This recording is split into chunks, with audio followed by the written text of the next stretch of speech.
Bonjour à tous! Vous avez repéré une jolie pochette avec de beaux arrondis sur internet et arrivé à la couture des arrondis, vous vous dites « Oh mince, mais j'y arriverai pas !» Mais pas du tout! Vous allez pouvoir y arriver grâce aux conseils que vous allez trouver dans cette vidéo. Si vous êtes prêts, c'est parti! D'abord, je coupe juste ici pour pouvoir changer le fil.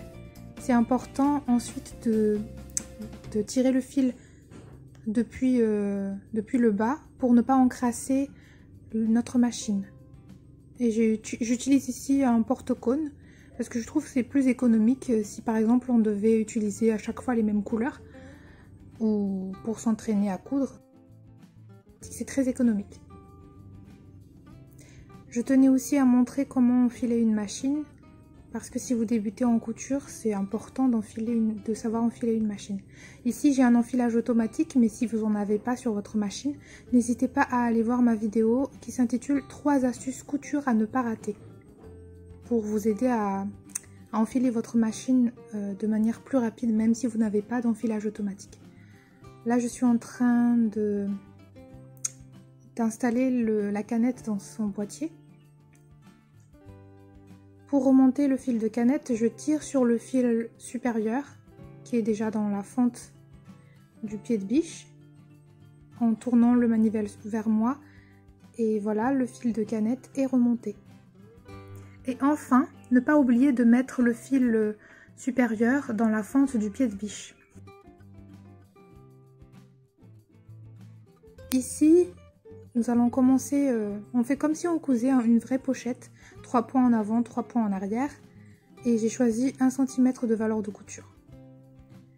Donc je couds normalement, et quand j'arrive près de l'arrondi, je commence à coudre à la main, c'est-à-dire j'utilise le manivelle en le tournant vers moi.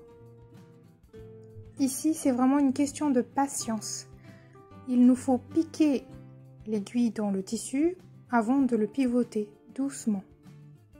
Vraiment pas de beaucoup. On pique une fois,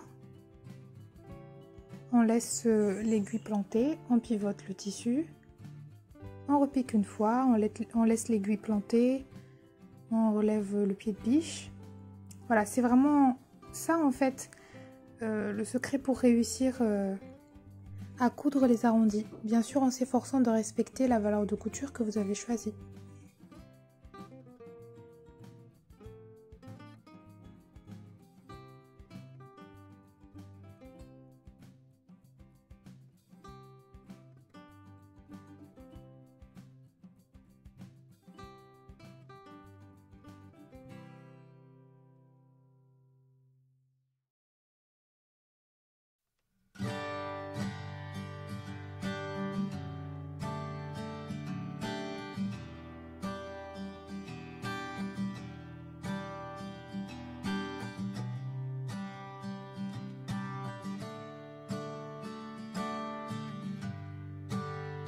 Et voilà le résultat. Maintenant, vous savez comment réussir à coudre dans les arrondis. N'hésitez pas à vous entraîner avec des chutes de tissu, de préférence dans le droit fil. Comme ça, vous aurez un meilleur rendu. On se retrouve dans une prochaine vidéo. Mais avant cela, si vous avez aimé la vidéo, n'hésitez pas à mettre un j'aime. Ça me permet d'être vu par plus de personnes. Et abonnez-vous si ce n'est pas encore fait, car c'est totalement gratuit. Allez, je vous laisse. Prenez soin de vous. Bye bye.